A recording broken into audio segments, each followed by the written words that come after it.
any positives? You got back in there for quite It's all positive. We played our ass off. We play as hard as we possibly can. That's what we do every single night. So it's all good by me.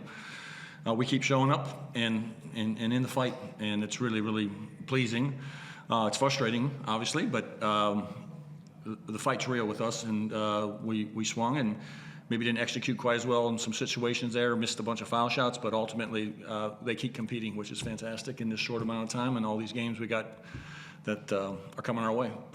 Was it frustrating because it was a loss, or because you were so close to taking back that 12-point deficit? Well, I'm not frustrated. I think the players are a little bit more frustrated. We just, again, it's a rerun for me, but we just show up and do our jobs and work as hard as we can. And the frustration is, you want to win the games, but as hard as they played, and you want to get rewarded for that at times, and sometimes the basketball gods are for you, and sometimes they're not.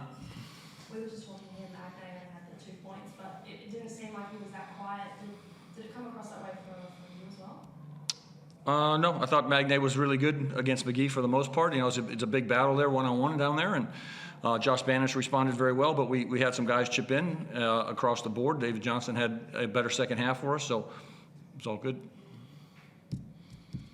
You've been talking about shot selection and crashing boards as a big focus over this period. How do you feel the execution was out there? Yeah, we had some ones I loved, especially early on, that I'd love to have them reload and take them back a bit, but we had, for the most part, I think, some quality looks, and you have to give a few guys some rope to actually get their shots up. And Bryce Hamilton's one guy you got to live with a little bit, and Johnson and Tiger responded very well.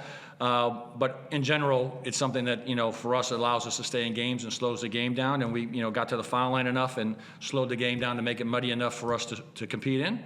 And it's always going to be a factor. And then our rebounding has gradually improved over the last 3 or 4 weeks, just in general. It's not always been great, but it's been improving. You guys, more often than not, find yourselves in the fight down the stretch. You guys are always in the close ones. What is it? Where does that come from within this group? It's obviously driven by yourself, but it's something that you've clearly been able to build over the last number of years. Yeah, I think it just goes back to defending the island, what we represent to the state, and what the importance is, and it's something that I'm harping upon probably too much, but every single day to our players, that they understand what they're doing down there in Tasmania and what the people expect from us. And we're not going to get them all across the line, but the fight's got to be real, and it's an island with a lot of tough-minded people down there, and they expect tough-minded players out there constantly battling for them.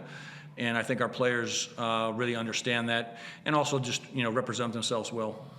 Obviously, you come in and said it's really positive. You guys are fighting. Is fatigue a factor at the moment, just given how tight your schedule has been? Yeah, I'm sure it is. We got 2 or 3 guys that got some really small injuries that will need a couple of days of rest, but we have no time. We travel tomorrow, we have video the next day, and we play United. So the grind is real, and I can't do anything about it. I feel very unfortunate as a player in this league that you're put in that position to play that many games in a short amount of time without the luxury of what NBA players get to do. And it's quite stressful, and all the teams are going through, I think, some patch of this in the coming weeks of a bunch of games on their doorstep, and we're just kind of getting to the end of that one. So fatigue, I think, is just one of those things that you're just going to have to fight through. We have, again, 72 hours, and we're turning around and playing again. So there's not much we can do. The injuries you just mentioned, any one of concern? No, we just got some guys with some mild sprained ankles and just, sprained wrist a little bit. Just nothing major, but enough to get, if you had 2 or 3 days of rest, they would recover very quickly, but it's just a constant battle of recovering and going through their process. So we'll look forward to, after we get past United, have a few days off finally. You're a resolutions kind of person, just given it's New Year's Eve? I am not, but I'd love not to be fat. I'm not sure I can solve that in 2026, but that would probably be one that would be at the top of my list. You mentioned Adam just before. He finished with 25, but he only had 8 by the third quarter. Any idea what kind of sparked that surge? I think he got better opportunities. I think he was playing with much more force and really attacking the rim. And I think him not starting in the second half was a little bit of a motivator for him. This was the first away game in, I think, 4 that hasn't had a double-double. Do you think it's just a matchup thing today? Who had a double-double? No, Josh Barron. The last 3 away games he has, but tonight, obviously not. I mean, listen, they got big monsters out there, man. It's work down there, and it's hard to do that night in and night out. You know, the workload's quite heavy, and when you got guys at that size playing against each other, you're just not going to be able to do that every single night. And again, we've got a ton of games in this short amount of time, and his work rate is what he hangs his hat on, and I thought he was wonderful in the second half. That loss takes you to 10-13. It's a 3-game lead over Illawarra, and it's a 2-game lead over New Zealand. How important is that heading into that race for the sixth spot? I don't keep track of that, to be honest with you. I don't really care about it, to be honest with you, either. We just are going to reload and go to play United, and we'll finish where we're supposed to finish. We have never talked about the record or our standings in 5 years. We won't do it now. We just take it one game at a time, and when the season's over, we'll either be in or out, and that's just the way it'll be. Last time you were coach, you handed Illawarra their opening loss on their championship banner-raising night. Obviously, being there yourself, it's obviously an amazing thing to be able to do that for a different team. What was the difference tonight? Was it the crowd? Was it the players?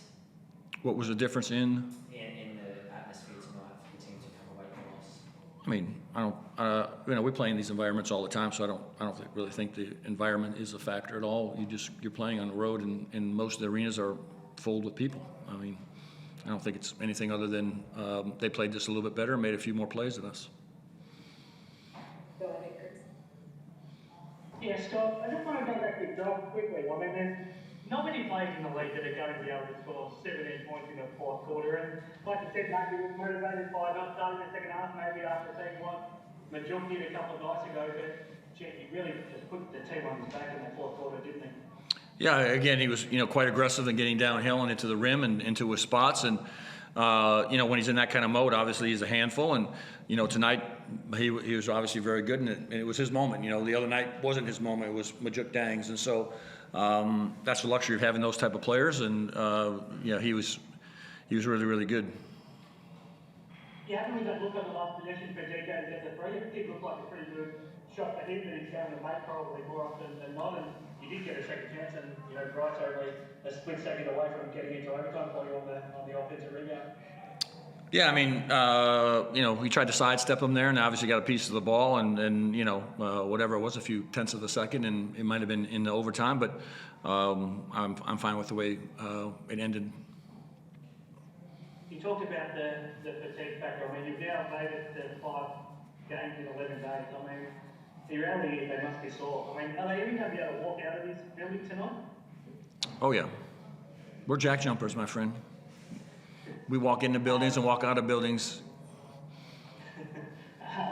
You mentioned you might not have resolutions, but I imagine you're not the sort of guy that would even be awake by midnight tonight, will you? I didn't hear that last part, Chris.